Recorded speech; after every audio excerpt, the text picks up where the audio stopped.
Chandru's wedding with Janki was set for the following week. Gaurama, Surbhi and Chandru went for shopping. As usual, Vinisha was left to take care of the preparations at home. When Gaurama and Surbhi were busy in their shopping, Chandru bought a sari for Vinisha, which she liked very much. Gaurama felt she had to give Janki something from the family. She took 2 bangles of hers to a jeweler and got them redesigned into new ones. Vinisha's sharp eyes noticed this. As the wedding date drew near, a whole lot of relatives and friends started visiting their house. Gaurama enjoyed herself, boosting her own self-esteem, showing off Janki's jewels and saris, humiliating them, destroying their peace of mind, paying them back for every insult she believed she had suffered for so many years. Her son lived in America, and her future daughter-in-law was the only daughter of a rich man. Such charming scenarios, mere dreams for so long, were gloriously coming true. In her mind, she thanked the blessed power of the dollar. The wedding was a grand celebration. For Krishnappa, it was more of an opportunity to display his wealth. Girish and Vinisha took care of everything behind the scenes. Chandru and Janki went off for their honeymoon and returned just one day before Chandru's departure for the US. That evening, Chandru said to his mother, "Amma, Janki will stay with you until she gets her visa, and I shall only be back here for Surbhi's wedding. Till then, take care."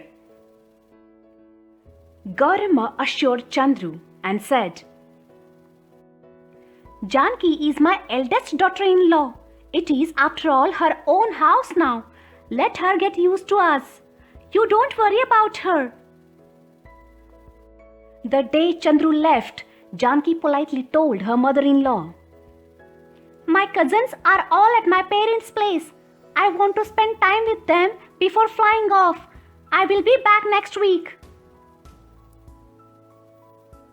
From the airport, Janki went straight to her father's house.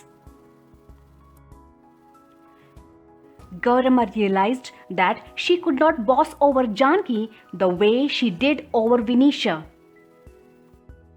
But Janki simply vanished from their lives for a long time.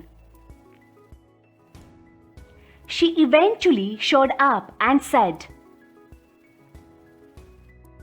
"I am leaving for America tomorrow. I really feel very sorry that I could not spend time with you and Surbhi.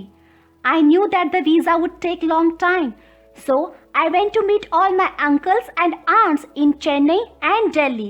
The next time I come, I shall stay for a good 3 months with you."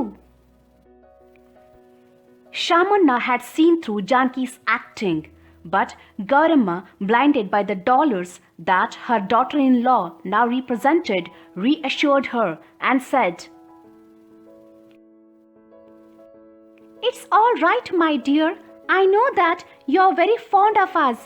When Surbhi gets married, it will be your responsibility to see everything. You are the Mahalakshmi of our house. You should not live in sorrow. Go and join your husband in happiness. Our blessings are always with you." Janki did not even bother to talk to Vinisha.